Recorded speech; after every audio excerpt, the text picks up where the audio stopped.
Hello दोस्तों, आपने राज्यपाल का भाग फर्स्ट आपने पढ़ लिया होगा।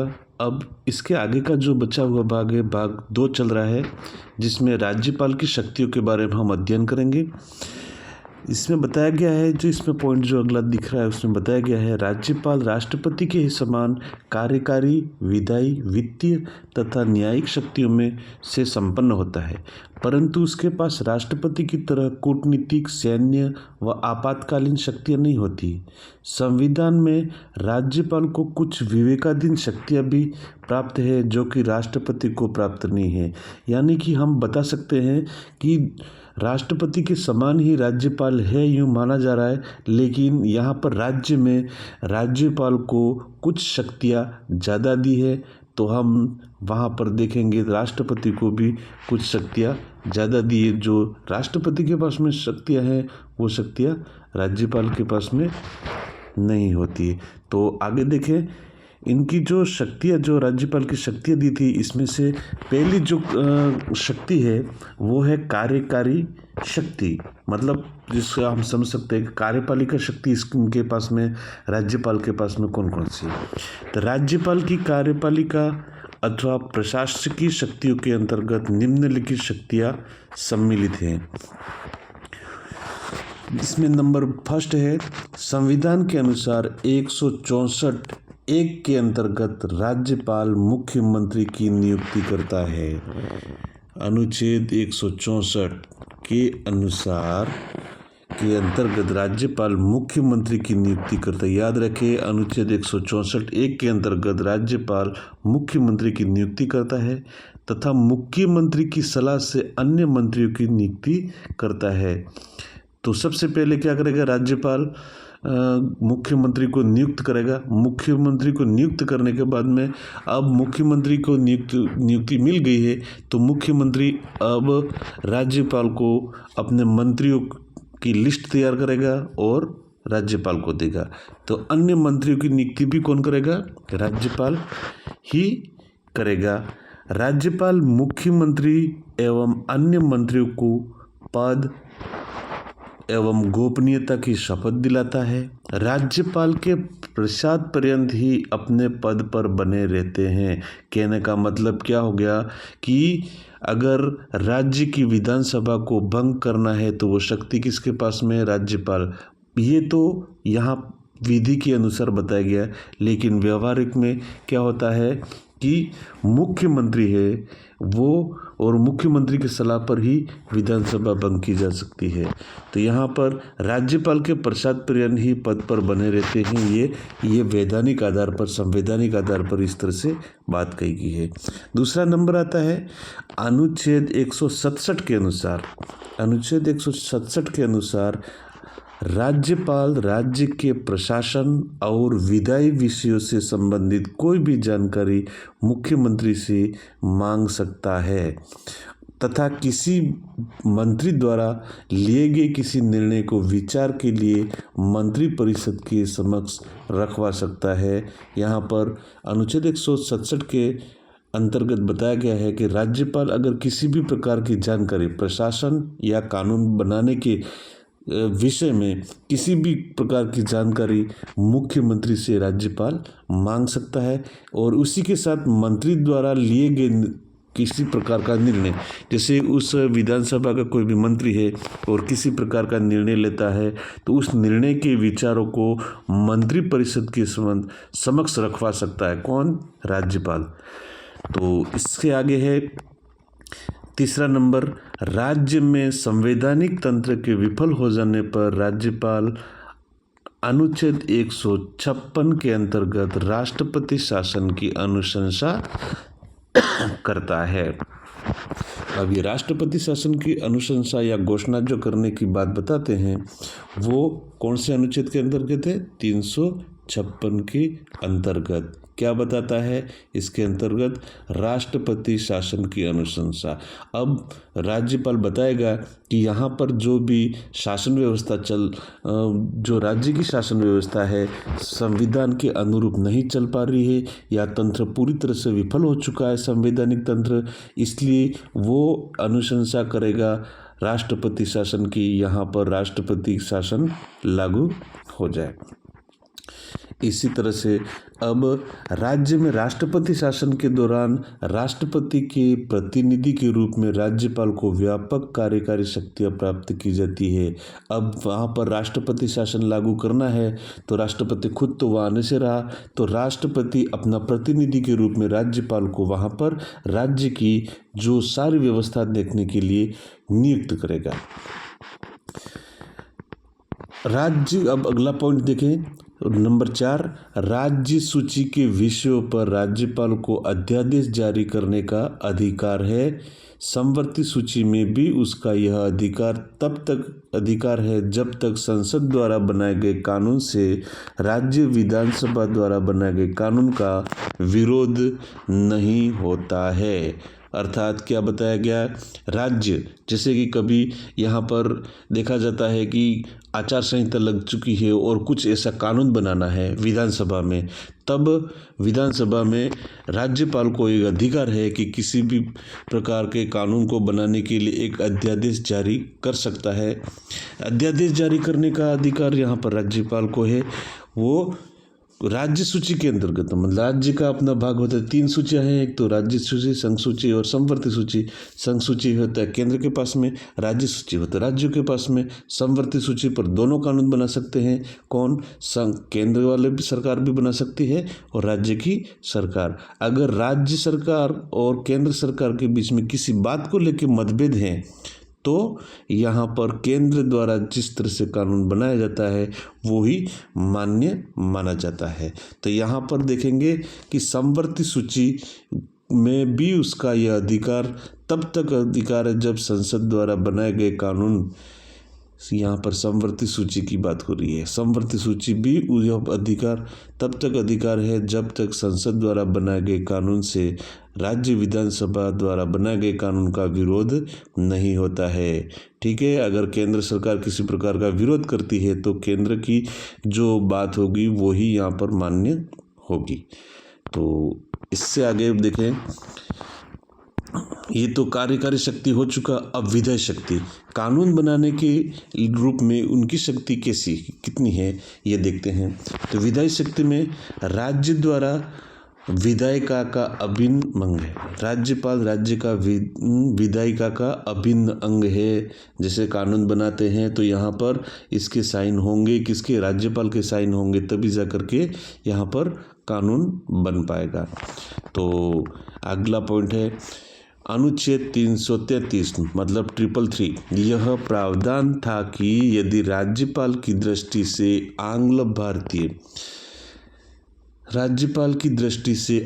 भारतीय समुदाय का विधानसभा में पर्याप्त प्रतिनिधित्व न हो तो राज्यपाल विधानसभा में आंग्ल भारतीय समुदाय के एक सदस्य को मनोनीत कर सकता है।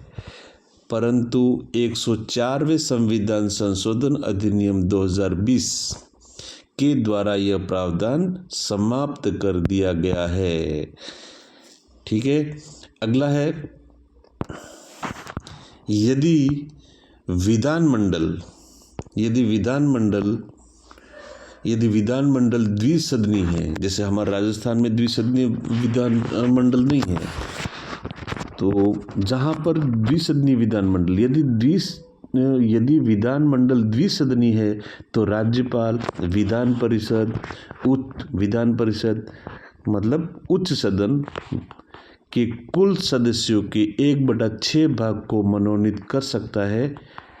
इन सदस्यों को साहित्य, कला, विज्ञान, सहकारी आंदोलन तथा समाज सेवा में से किसी का या किन्हीं विषयों पर व्यापक अनुभव होना चाहिए, उन लोगों को राज्यपाल मनोनीत करेगा। तो जो व्यक्ति हैं एक साहित्य के क्षेत्र में, जैसे किसी ने अच्छा सा साहित्य लिखा है और उसको ऐसा महान व्यक्ति माना जा रहा है कि इसके जो साहित्य हमारे ऐतिहासिक में काम आने वाले हैं, कला, किसी प्रकार की कोई नई टेक्नोलॉजी से तैयार की वो कलाकारी द्वारा विज्ञान में भी किस तरह से खोज की है, सहकारी आंदोलन, किसी आंदोलन में अच्छा भाग लेने वाला नेतृत्व करता हो, समाज सेवी हो, ऐसे व्यक्ति को यहाँ पर वो मनोनीत कर सकता है। राज्यपाल राज्य विधानसभा के सत्र को आहूत का मतलब प्रारंभ करना तथा सत्रावसान या सत्र की समाप्ति करता है तथा सदन का विघटन, सदन को भंग करना, विघटित या भंग करना, ये राज्यपाल द्वारा किया जा सकता है। अगला है राज्यपाल विधानसभा का विघटन मुख्यमंत्री की सलाह पर करता है। ध्यान रखना, हमेशा इसको शक्ति दे रखी है राज्यपाल को कि विधानसभा को भंग राज्यपाल द्वारा किया जाता है, लेकिन वो अपनी मर्जी से विधानसभा को भंग नहीं कर सकता है। वो किसकी सलाह से करेगा? मुख्यमंत्री की सलाह पर ही वो विधानसभा भंग कर सकता है। भंग या विघटन एक ही कहलाता है। कोई भी विधेयक तभी विधेयक या कानून बनता है जब उस पर राज्यपाल हस्ताक्षर करे। मतलब किसी भी प्रकार का विधानसभा में विधेयक पारित किया जाता है विधायकों द्वारा, तो उस कानून पर, उस अधिनियम पर, उस विधेयक को धन विधेयक तब तक नहीं माना जाता जब तक राज्यपाल उस पर हस्ताक्षर नहीं करे, या कोई भी विधेयक अपने आप सीधा कानून नहीं बन सकता है। कानून विधेयक तैयार होता है तो अंत में साइन किसके होने चाहिए? यहाँ पर राज्यपाल के हस्ताक्षर होने पर ही वो कानून माना जाता है। राज्यपाल दोनों सदनों को अधिवेशन के लिए आहूत कर सकता है। दोनों सदन को एक साथ में यहाँ पर बुला सकता है। नए विधानमंडल के गठन के तत्काल बाद पहली बैठक और प्रत्येक वर्ष का प्रथम अधिवेशन का भाषण किसके द्वारा होता है? राज्यपाल के अभिभाषण से प्रारंभ किया जाता है। इस तरह से यहाँ पर राज्यपाल की शक्तियों के बारे में पढ़े। अनुच्छेद 213 के अंतर्गत राज्यपाल को अध्यादेश जारी करने का अधिकार है। जब सरकार निष्क्रिय हो या आचार संहिता लगी हुई हो, ऐसे समय में राज्यपाल को अध्यादेश जारी करने का अधिकार है। और वो कौन सा अनुच्छेद है? 213 अनुच्छेद के अंतर्गत राज्यपाल को अध्यादेश जारी करने का अधिकार है। वित्तीय शक्तियाँ। अब धन के बारे में राज्यपाल की शक्तियाँ कौन कौन सी हैं? वित्तीय शक्तियाँ, उस वित्तीय शक्ति के बारे में पढ़ेंगे। तो यहाँ पर राज्यपाल प्रत्येक वित्तीय वर्ष के आरंभ में वित्त मंत्री द्वारा आय व्यय का अनुमानित वित्तीय विवरण या बजट विधानमंडल के समक्ष रखवाता है।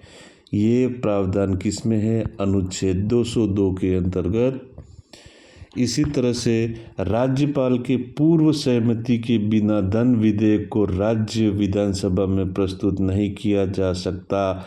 अब कोई भी विधेयक है तो ये विधेयक धन विधेयक है या नहीं है, इसका निर्णय कौन करेगा? यहाँ पर राज्यपाल द्वारा किया जाता है। या राज्यपाल की सहमति के बिना कोई भी विधेयक धन विधेयक नहीं बन सकता है। तो इसमें हस्ताक्षर और सहमति किसकी है? राज्यपाल की। किसी अप्रत्याशित व्यय को वहन के लिए राज्यपाल आकस्मिक निधि से अग्रिम धनराशि ले सकता है। अब जैसे हम उदाहरण के लिए बता दें कि राजस्थान में या तो कभी बाढ़ आ जाती है या सूखा हो जाता है, ऐसी परिस्थिति में आकस्मिक कोई और बड़ी घटना हो जाती है, तब राज्यपाल जो पहले से तैयार नहीं, इस राज्यपाल अपने संचित निधि से धन निकाल सकता है और कौन सी आकस्मिक निधि से अग्रिम धनराशि ले सकता है। यहाँ पर उसको ये अधिकार दिया गया है। राज्यपाल राज्य वित्त आयोग की रिपोर्ट राज्यपाल राज्य वित्त आयोग की रिपोर्ट तथा नियंत्रक व महालेखा परीक्षक की रिपोर्ट राज्य विधान के पटल पर रखवाता है। राज्य विधानसभा के पटल पर रखवाता है। राज्यपाल ग्राम पंचायतों और नगर पालिकाओं की वित्तीय स्थिति की समीक्षा के लिए हर 5 वर्ष पर वित्त आयोग का गठन करता है। ग्राम पंचायतों और नगर पालिकाओं के वित्तीय स्थिति की समीक्षा मतलब यहाँ पर ग्राम पंचायतों पे जिस तरह से सरकार ने कौन कौन से खर्च के लिए कितने बजट तैयार किया था, नगर पालिकाओं को कितनी धनराशि नियुक्त की थी, अब उसका कितना खर्च किया गया और कितना बाकी है और कितना काम करवा गया, इन सब की समीक्षा हर प्रत्येक 5 वर्ष में वित्त आयोग द्वारा इसका कार्य किया जाता है। कोई भी अनुदान, अब सरकार किसी व्यक्ति या किसी संस्था को कोई अनुदान देती है तो कोई भी अनुदान बिना राज्यपाल की अनुमति के विधानसभा से प्राप्त नहीं किया जा सकता है। किसी प्रकार का अनुदान देना है तो इस राज्यपाल की अनुमति होना जरूरी है। इससे आगे देखें कि अब और आगे आता है न्यायिक शक्तियाँ। वित्तीय शक्ति अभी हो चुकी, अब न्यायिक शक्तियों के बारे में हम अध्ययन करेंगे। न्यायिक शक्तियाँ कौन कौन सी है? तो राज्यपाल को अनुच्छेद 161 के अनुसार राज्यपाल को राज्य सूची, संवर्ती सूची के विषयों पर आधारित कानूनों या विधि के अनुसार क्षमादान की शक्तियाँ प्राप्त है। उसको सजा माफ करवाने की शक्ति 161 के अनुसार शक्तियाँ प्राप्त है। अगला है राज्यपाल उच्च न्यायालय से सलाह कर जिला न्यायाधीशों की नियुक्ति, स्थानांतरण, प्रोन्नति कर सकता है। अब यहाँ पर न्यायाधीशों की नियुक्ति करना है, उसका ट्रांसफ़र करवाना है, उसका प्रमोशन करवाना है, वो राज्यपाल किसकी सलाह से? उच्च न्यायालय मतलब हाई कोर्ट से सलाह लेकर राज्यपाल न्यायाधीशों की नियुक्ति भी करता है, स्थानांतरण भी करता है, ट्रांसफ़र करवाने का कार्य करता है और उसका प्रमोशन का ये सारा कार्य किसके हस्ते है? राज्यपाल के हस्ते। अगला है राज्यपाल राज्य न्यायिक आयोग से जुड़े व्यक्तियों की नियुक्ति भी करता है। मतलब न्याय से जुड़े या न्याय का कोई आयोग होता है, उस आयोग में किसी व्यक्तियों को नियुक्ति करानी है तो भी राज्यपाल द्वारा ही इसमें नियुक्ति की जाती है और इस संदर्भ में वह राज्य उच्च न्यायालय व राज्य लोक सेवा आयोग से विचार करता है। उन लोगों को किस आधार पर नियुक्ति दी जानी है और ये सारा चीज़ नियुक्ति करने से पहले ये राज्य लोक सेवा आयोग और उच्च न्यायालय से परामर्श या विचार विमर्श कर लेते हैं। इससे आगे देखें कि राज्यपाल की वीटो शक्ति सभी जानते हैं। वीटो शक्ति का मतलब होता है, हिंदी भाषा में हम देख लेते हैं, वीटो शक्ति का मतलब होता है मना करने का अधिकार। साधारण विधेयक के संदर्भ में देखेंगे तो जब कोई सामान्य विधेयक अधिनियम बनाने के लिए राज्यपाल के समक्ष प्रस्तुत किया जाता है तो राज्यपाल के पास निम्नलिखित 4 विकल्प होते हैं। जैसे कोई विधानसभा में सभी लोग विधायक मिलकर किसी प्रकार का विधेयक तैयार करते हैं, जब तक कानून नहीं बनता है तो उसको विधेयक ही बोलते हैं। तो विधेयक तैयार किया जाता है, जब राज्यपाल उस पर साइन करेगा तब वो विधेयक कानून बनता है। तो यहाँ पर 4 प्रकार के विकल्प राज्यपाल के पास में हैं कि जो भी विधेयक दिया गया है उस पर साइन करने हैं या नहीं करने। तो उनके सामने ये 4 परिस्थितियाँ सामने बताएंगे।